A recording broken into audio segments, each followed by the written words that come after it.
if your senior living census is putting you at a deficit of, let's say, $500,000, you want to integrate AI into your business because it costs you more not to have it. You are opening yourself up to continue the cycle of having a $500,000 deficit. So when I say integrate AI, if you have a business that allows you to even collect $500,000, you most certainly need a CRM if you don't already have one. So I'm going to assume that you already have integrated a CRM. You already have your digital assets. You already have that for AI to come in and be the infrastructure, like to pair on top of your infrastructure. If you don't have that, that's probably why you are at a deficit, because you're not tracking where your clients are coming from, who they are. Like, you don't have your avatar down packed, you don't have that journey down packed, you don't have the follow-up, you don't have the reasons why they drop off down packed.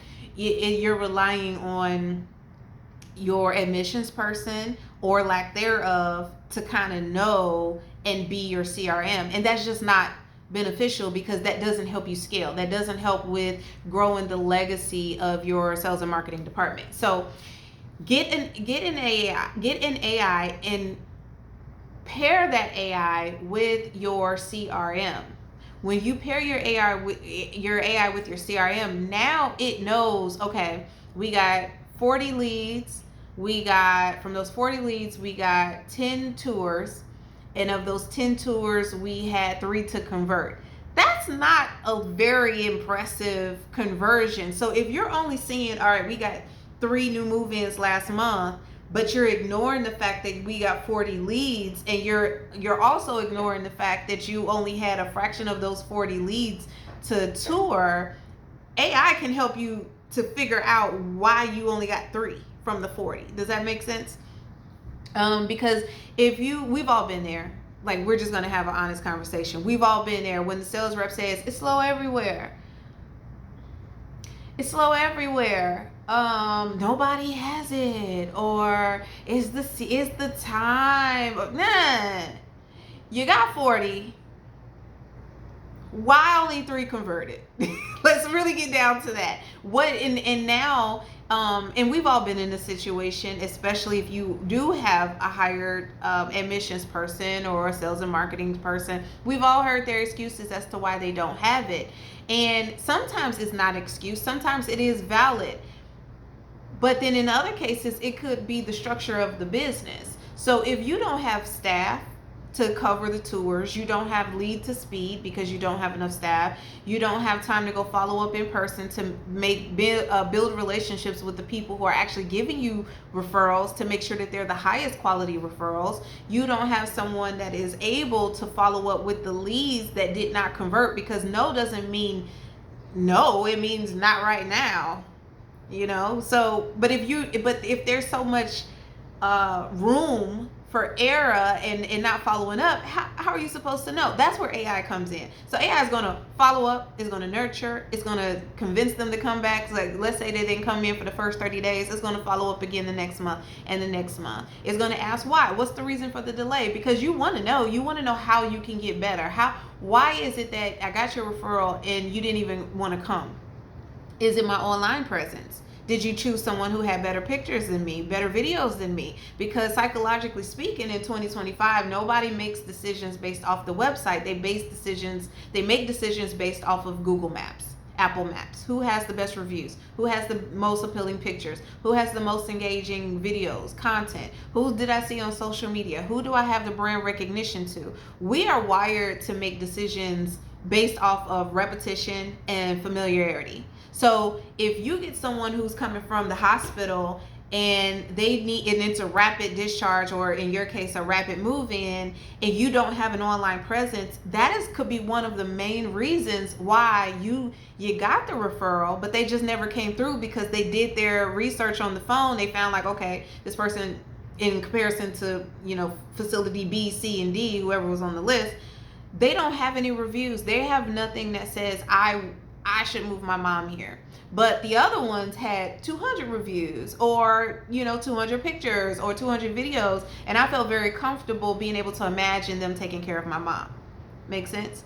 But if you don't have AI, you don't have an infrastructure, you're not valuing the sales and marketing aspect of building your business. So it's not invaluable because you don't understand it. I would say get an AI so that you do understand it and you can make better decisions from it. So if you don't understand CRM, you don't understand sales and marketing, you don't understand any of the stuff that comes with that space, talk to your AI, because now that's just like talking to me. It's like talking to an expert. It's like talking to an advisor, and it will help you break it down piece by piece based off of the data that it has to help you understand how to make better decisions, how to lead better, how to kind of morph sales and marketing into that lead generation machine. Because it's not that it's impossible, it's just that a lot of people aren't utilizing it, or they undervalue it because they see it as a cost since they have to work it. But with AI, you don't really have to work it. You can automate the whole entire thing, from the lead generation to the follow-up to the booking of the tour, even down to signing the contracts and paying a deposit if that's something that you wanted to do. So if you are only using AI for your Canva, your Facebook posts, your Google posts, you are not utilizing it at its highest capacity. First, you should train it. You should train it so that it talks like you, so that it thinks like you, that it reacts to you the same way, that it's proactive and not reactive, that it doesn't take you forever to come up with the post because it's giving you the most generic stuff possible, filled with the emojis and the freaking houses and trees and check marks and get past that part. And if you're not training it, I could train it for you. But if you're not training it to be your assistant, to be your advisor, to be your this thing that you can brainstorm with, you're working for it and it's not working for you. And what do I mean by that? You're working for it if you have to constantly program it for every little thing that you want it to do. Then that's a good way to put it. So you can say, create a Facebook post, and then it gives out, welcome to such and such. You're like, first of all, that's not even the name of my business. That's not my address. And where'd you get this from? That's the most basic generic sense. But if it's like, welcome to the name, address, phone number, this is why you should move in. We're 5-star. We offer this. We offer that. You know, it's more high level. That's because you've trained it to know your level of professionalism and expectations and how you speak, your tone, your personality, the essence of why people want to move into your community in the first place. You don't want them to build a relationship with the generic verbiage of you. You want them to build the relationship with the actual essence of you. The reason why people move their mom and dad into your community in the first place. So don't use it as, oh, this is just, I can hurry up and get this out the way. Like, no, actually, if you take some time with it, like for real, and you actually create it to be the beautiful tool that it is, and you train it so that it works for you, it cuts your productivity in half. If you're not talking to your AI, start talking to your AI.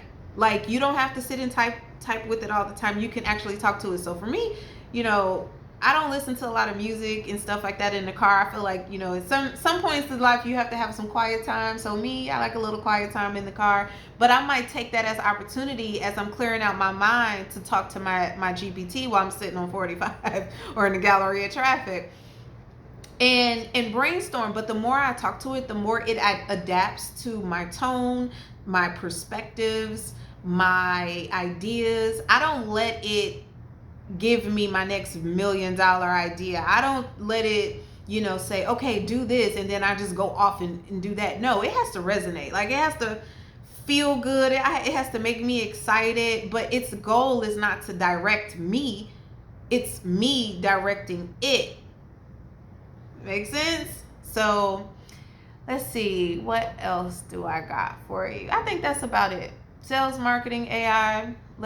Don't let it tell you what to do. You tell it what to do. I think that's about it for now. Later.